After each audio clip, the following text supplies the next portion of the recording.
Welcome back to the Deep Dive, where we take the monumental pile of information you sent us and synthesize it into the most potent nuggets of insight. Today we are cracking open a literary universe that, well, it completely redefined modern fantasy. It really did. But we aren't just here to talk about dragons and ice zombies. We're talking about George Raymond, Richard Martin, GRRM, The man himself. the multi-genre writer, editor, producer, whose surprisingly challenging career trajectory ultimately made him the architect of modern grimdark. Exactly.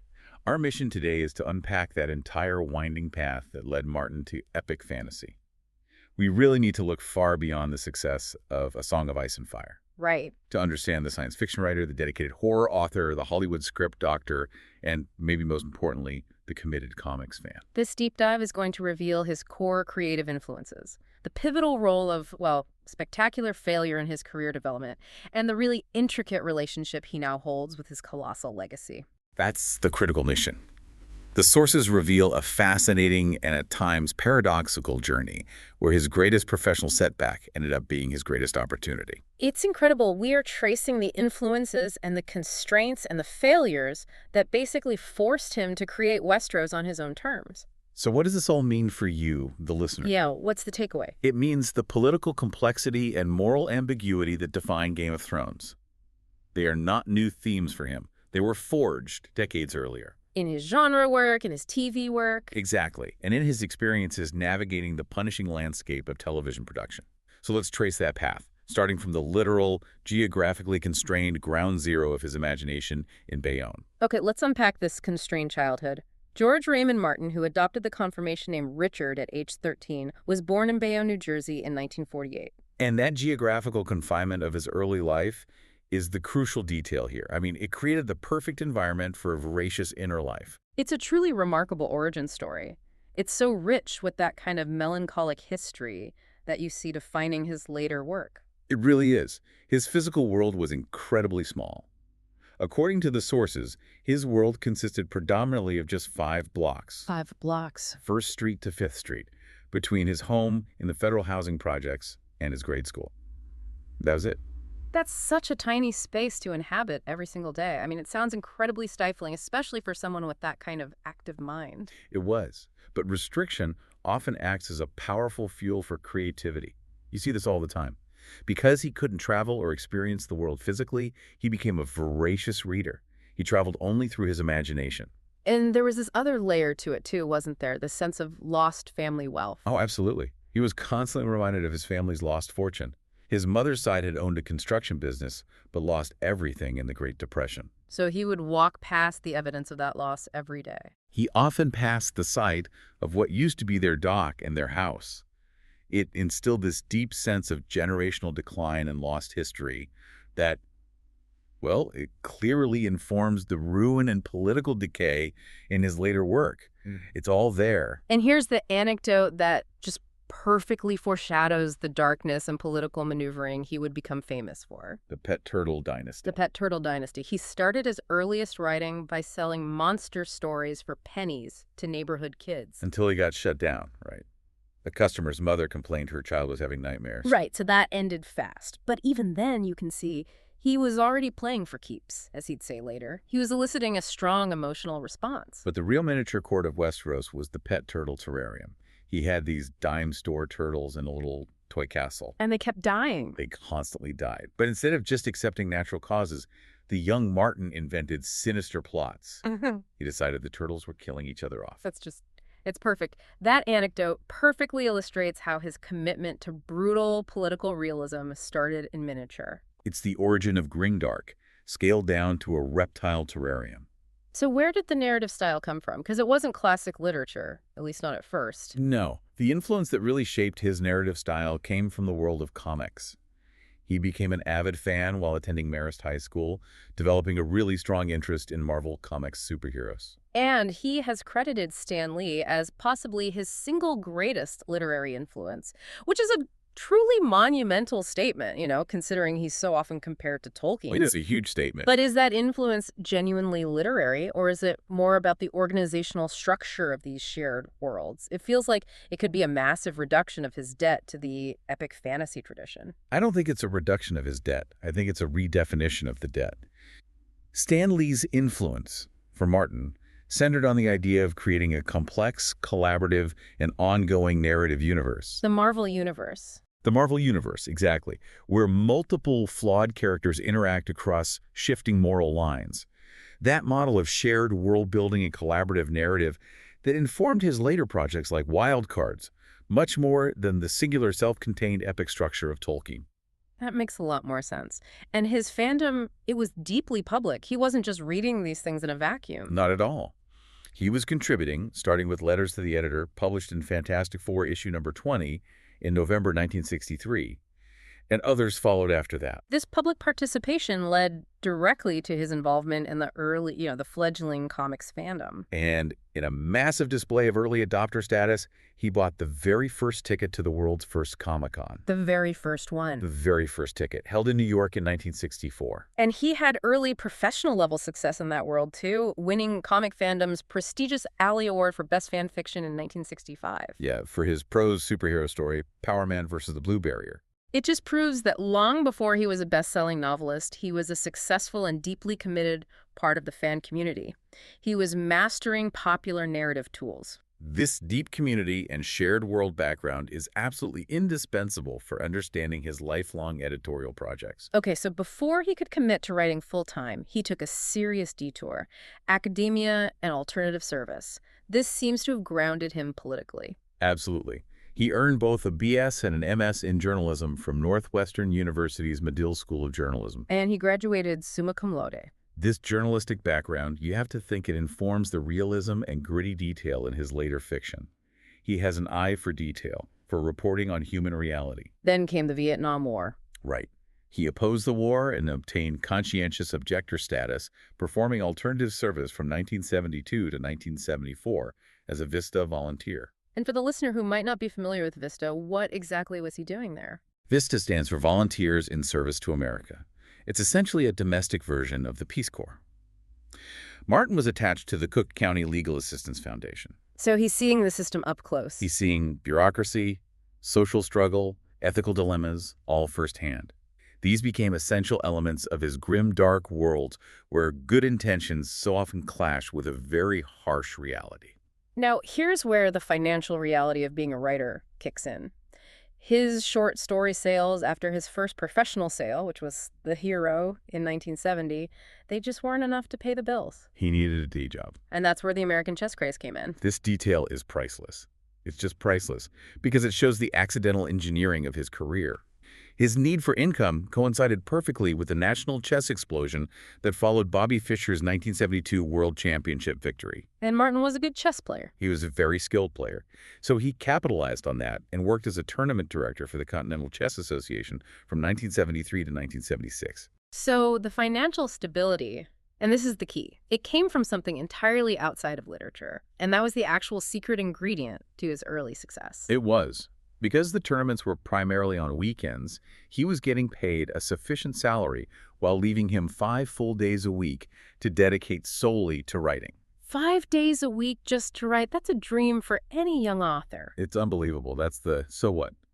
This non-traditional funding mechanism bought him the necessary time to become established and critically acclaimed in the science fiction community.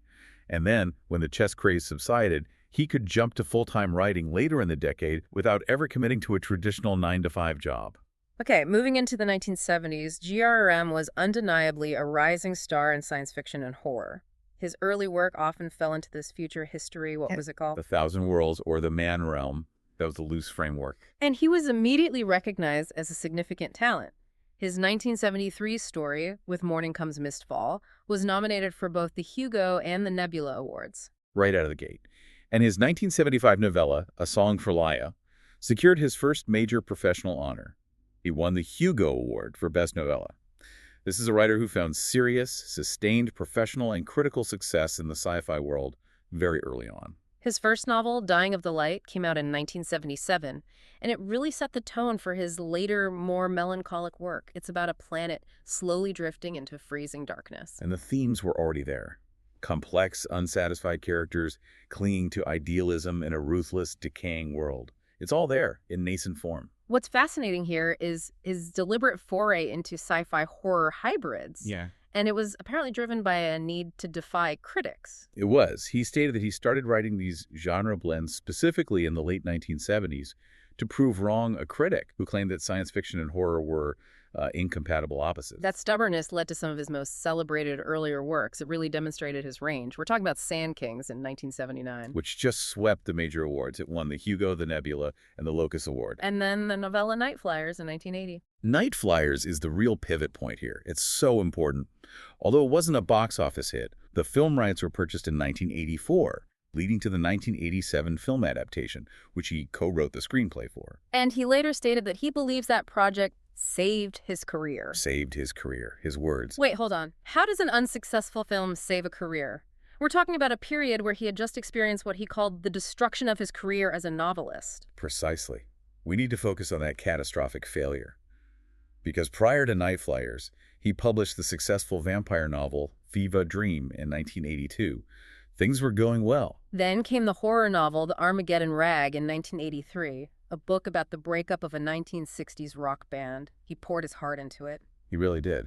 And The Armageddon Rag is the hinge on which his entire career swung. Its unexpected commercial failure was devastating to him, personally and professionally. He recalled that its failure essentially destroyed my career as a novelist at the time. He was so demoralized, he seriously considered abandoning writing entirely. And going into real estate instead. Real estate. Can you imagine? So the fact that the film rights to Night Flyers were sold around this time and the Armageddon Rag flop, that combination created this crisis point. It was the perfect storm. So the takeaway here is that the financial pressure created by the flop of Armageddon Rag was so intense that when a producer, Philip DeGuer Jr., wanted to adapt the book. A project that ultimately never happened, by the way. Right, it never happened. But that interest provided the necessary link to a completely different industry, Hollywood. It's the ultimate paradox. Yeah. The book that destroyed his literary career was the key that opened the door to the industry that would later fund and popularize his eventual magnum opus. It's just unbelievable. So he moves to Hollywood and spends a really successful decade there.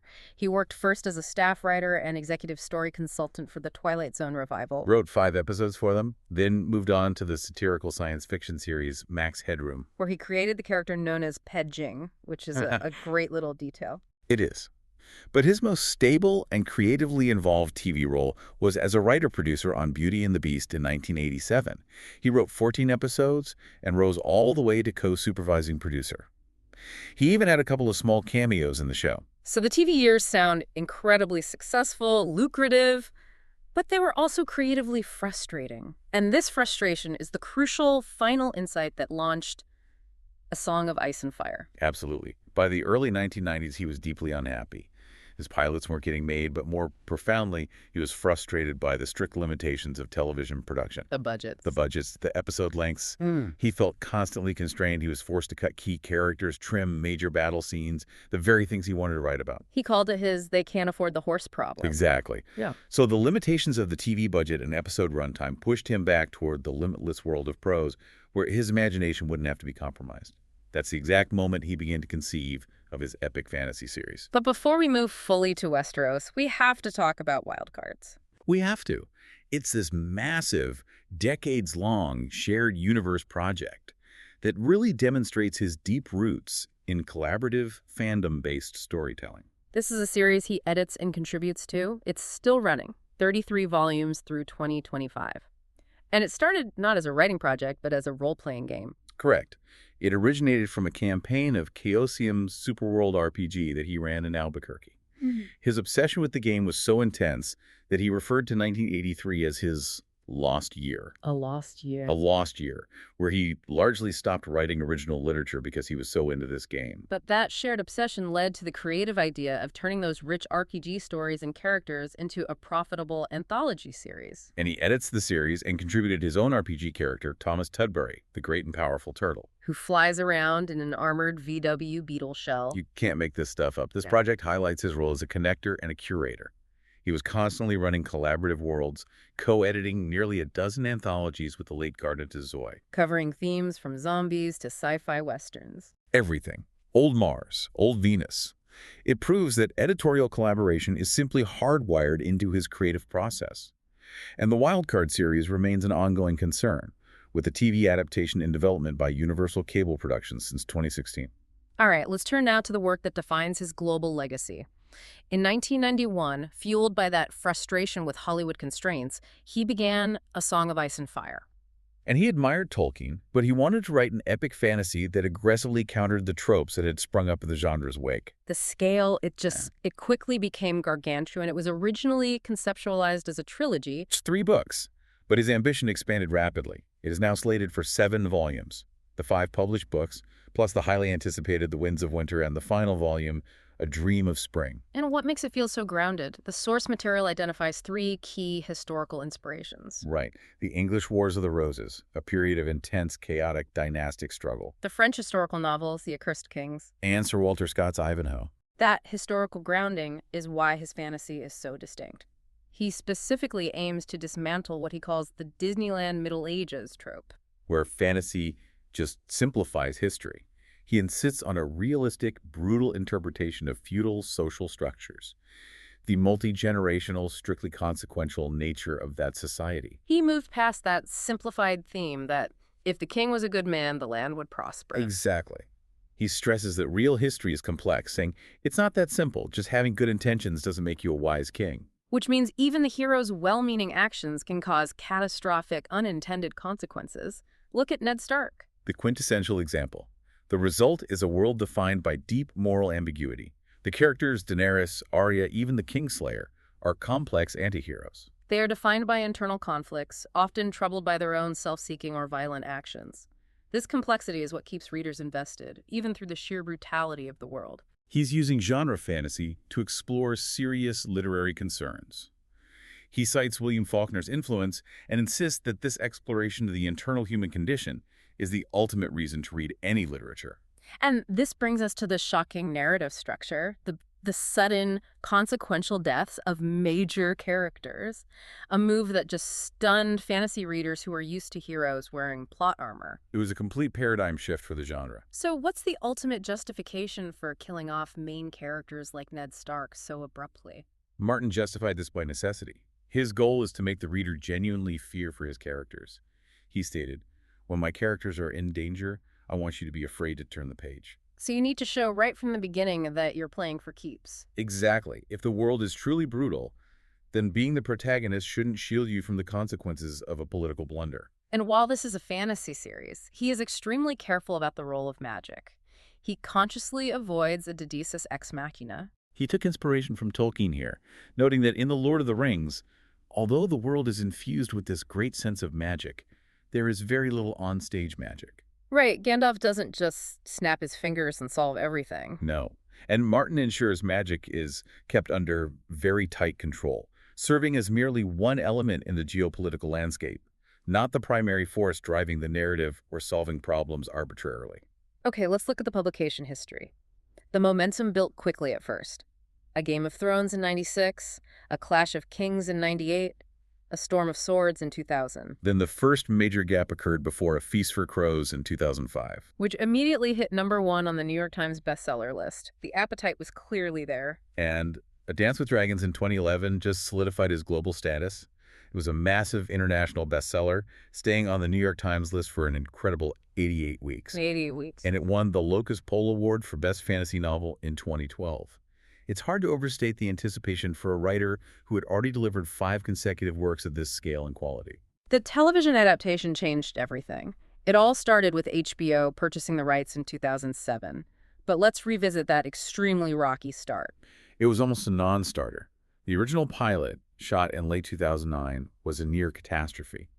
It was so poorly received that HBO executives waited 4 months before making a decision. And Martin was heavily involved initially as a co-executive producer, consulting on casting, script reading, but even his involvement couldn't save that initial footage. No. They eventually greenlit the series in March 2010, but demanded that the entire first episode be reshot. And they scrapped all the scenes filmed in Morocco? The entire location. It's truly amazing that the show survived such a poor initial creative reception. But once it premiered in April 2011, the success was immediate. The show received 13 Emmy nominations that first season, winning 2. Including Best Supporting Actor for Peter Dinklage. That success allowed the production to scale up dramatically. And by season 2, They received a significant 15% budget increase specifically to stage the war's most important battle, Or Battle of the Blackwater. which Martin himself wrote the episode for. He maintained heavy involvement in those early years, writing one episode per season through season 4. And adding to the world's realism was the linguistic depth. The constructed Dothraki language, and later Valyrian, were developed by conlanger David J. Peterson. And a conlanger, just for the listener, is someone who specializes in creating fully functional fictional languages. Right. Based on just the few words Martin provided in the novels, it added this whole other layer of authenticity. By season 4, Game of Thrones was an absolute cultural behemoth. It officially became the most watched HBO series in history, It surpassed the 4th season of The Sopranos. which is a huge milestone for a fantasy show. It's unbelievable. But here's where the narrative of the books and the show starts to separate. After season 4, Martin started to step back from the production process. He later admitted he had become estranged from the show during the production of the last 4 seasons. Starting with season 5. Right. The pressure to finish The Winds of Winter was simply too great to allow him the time to write scripts and be involved in production. And this separation, of course, led to the massive divergence between the source material and the show's controversial conclusion. The show was forced to conclude using outlines Martin provided for the unpublished novels. But despite that creative split, the awards just continued to pour in. Season 5 set a Guinness World Record with 12 Emmy wins in a single year. And the final season, season 8, received a record-breaking 32 Emmy nominations. Yet that finale was met with such mixed reviews. It was criticized for short runtimes, only 6 episodes in season 8, and creative decisions that, well, commentators deemed a disappointing conclusion. It's a perfect example of the challenge of adapting unfinished works, a real cautionary tale. And critically, despite the controversy, Martin's collaborators have stated that they will not conclude the A Song of Ice and Fire series should he die before finishing it. The series remains his sole domain. A clear line has been drawn between his work and the adaptation. But the world of Westeros is far from closed. The sources list a stunning array of active projects. It's a sprawling multimedia empire now. It really is. The immediate success is the prequel series House of the Dragon, which premiered in 2022.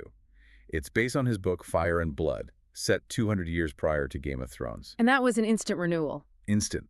And the future live-action slate is immense. There's the Snow sequel series, which was apparently initiated by Kit Harington himself. And several other prequels currently in development. Those prequels include 10,000 Ships, which is a story about Princess Nymeria, 9 Voyages, or Sea Snake, following Corlys Velaryon. And the Dunk and Egg prequel series, tentatively titled The Hedge Knight or Knight of the Seven Kingdoms, that's based on his popular novellas. And we even have animated frontiers being explored.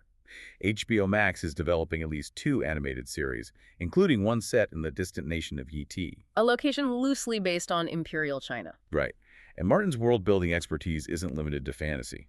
He's an executive producer on the AMC series Dark Winds, And he even had a cameo in a season 3 episode. playing chess opposite Robert Redford in a Navajo jail cell, as you do. His ability to transplant his storytelling talents into entirely new media forms is just so evident. I mean, look at his contribution to the 2022 video game Elden Ring. For which he wrote the overarching mythos.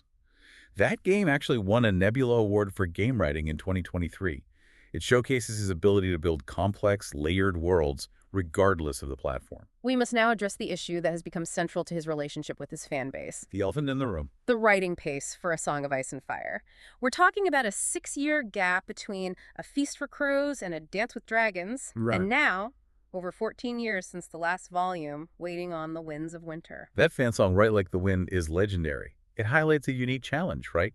How does an author balance creative integrity with the massive pressure of a global audience who feels they own the story? And Martin has been consistent in his defense. He is simply unwilling to write only the Asawa series. He's explained that working on other prose, editing anthologies, compiling other book projects, that is his essential, integral working process. It's clear that this continuous engagement in diverse collaborative projects is what keeps him engaged.